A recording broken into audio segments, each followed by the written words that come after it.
In the previous slide, I mentioned that the Chinese would find themselves as laborers working in the American West. And I also unpacked this interconnection between capitalist expansion, how that connects with quote-unquote cheap labor, and furthermore, how that interconnects with the racial landscape of the United States, historically speaking. So here I want to focus on westward expansion and how that connects to economic expansion. And first of all, I want to address this sort of misconception that many of us have about the West during the 19th century. Many of us probably have this rather romanticized, if you will, notion or idea of what the West was all about during the 1800s. For example, when they think of cowboys and Indians, we think about the West as being lawless and as being the frontier and largely unpopulated, right? We even think about, the cowboy as being these figures of American independence and autonomy roaming around the West, right? Okay, so now, I'm not saying that's a complete false idea of what the West was all about, a fabrication, but it is romanticized. And here I want to recast our thinking about the American West, and moreover, I want to tie that in with economic expansion. Okay, so again, what were some misconceptions about the West? Let's be more specific here. Well, one misconception was that the West was vacant of settlement. Okay, and this connects with this notion of frontier in the American imagination and American folklore. Like there was this frontier the west of us, and it was just there to be settled by American frontiers persons, right, who were these courageous individuals going west, right? So again, this notion of imagined vacancy to the West. And speaking of courageous individuals, a second misconception was that the West was indeed settled by these pioneers, these heroic frontiers persons, men and women who explored just for the sake of exploration itself and nothing more. Okay. And again, this is largely a product of our folklore. This is how we romanticize this idea of westward expansion. And the third one is that the West was entirely separate from the East. There's this Wild West, if you will, and then there's the civilized East. So you think of the East as being, comprised of large cities like New York and Boston, civilized, so to speak, and the West being the opposite, no large cities. In fact, as I mentioned, it's vacant, and this place where cowboys and Indians roam around in complete lawlessness, right? Okay, so that's the third one, that the West was separate from the East, as if there's this line of demarcation that separates the two. Okay, now, again, I'm not saying all those ideas are false. Probably the one that's false, patently false, if you will, is number one, the notion that the West was vacant of settlement. We know that, of course, there's Native Americans that are settling in the West. But the second one and third one, that, there were pioneers, these heroic frontiers persons solely responsible for the population of the West. Well, that's partly true. But what I want to say here is that westward expansion was primarily propelled by economic expansion, okay, more so than those frontiers persons. Okay, so this brings us to the modern interpretation, and here's how you should really think about westward expansion during the 1800s, according to historians, modern historians today. Okay, that, this notion of American civilization starting in the East Coast in the colonial period of U.S. history, and then inexorably expanding westward until we reached the shores of the Pacific in 1890, right? And we expanded from sea, the shining sea, so to speak. That movement was the consequence of economic expansion. Stated otherwise, westward expansion was a commercial venture. And this interconnects with what I mentioned earlier about capitalist expansion and how that geographically extends itself, right, to the point where today you're going to see a Starbucks in all countries, right? You're going to see Nike and so forth. The global extent of these industries is something you can't deny.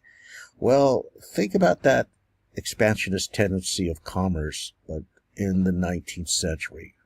Think about how industries in the United States are expanding from east to west. What is the engine of that westward expansion? Profit, as I described last time. So therefore, you see this happening on the continent.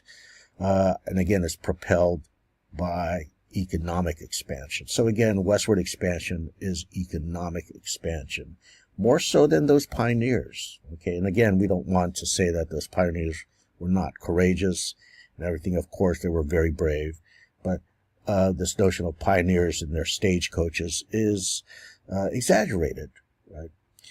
And if we think of westward expansion in this respect, then we have to recognize the fact that that third misconception, the idea that the West was completely separate from the East, is also a falsehood. That is, you have to look at this as one inexorable movement from East to West. Okay. There's truly no line of separation, right? It's just one movement moving from East to West. Okay, so this is the way you should recast your thinking again about westward expansion, right? In fact, when you think about cowboys, right, that heroic individual, again, figures of American independence in the West during the 19th century, well, when you think about the term cowboy, it gives you a glimpse on what they really were there for, right? They were there to work for the cattle industry, hence the term cowboy, right? Their job was to round up the cattle and to steer them from one ranch to another, right? That was their job. In a sense, they kind of, to use a modern term, clocked in, right, and made their wages. That is capitalist. That is the market. That is commercial activity there, wage labor performed by cowboys. Okay, so this is the way you should think about it. And as noted on the slide there, the 19th century U.S. West was land rich, yet it was labor poor. Land rich, yet labor poor. There's all this land there, right?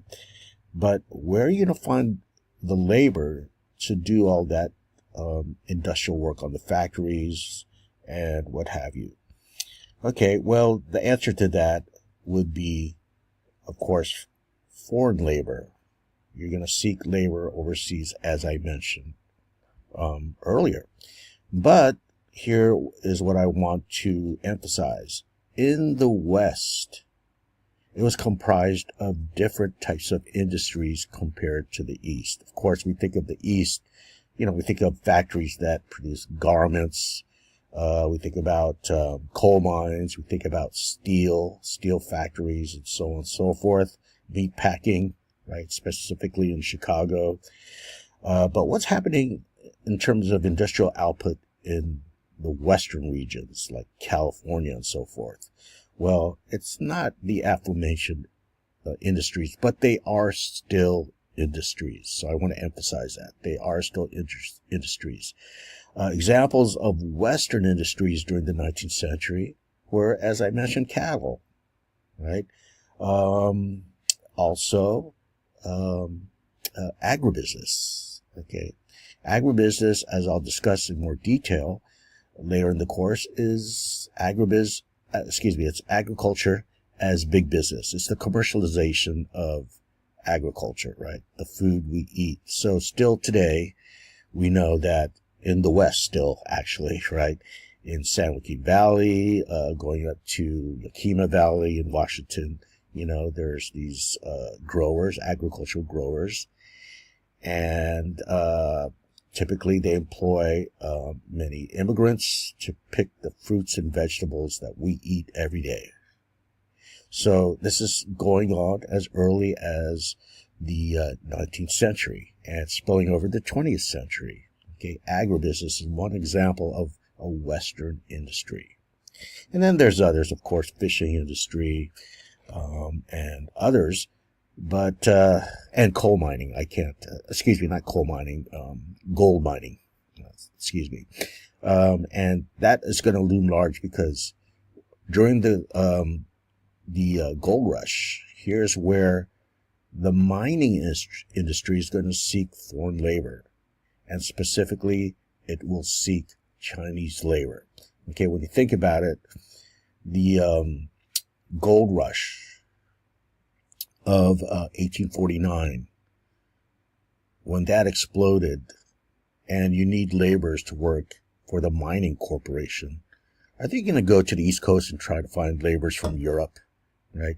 No, they're going to stay in the West Coast, and they're going to seek labor overseas still, but they'll reach out across Asia, and specifically to China, to find their source of cheap labor for the mining industry. So this is the explanation behind why the Chinese would end up in the West Coast. They would be a source of foreign labor to fulfill those labor needs due to labor shortage of the mining industry during the mid-1800s.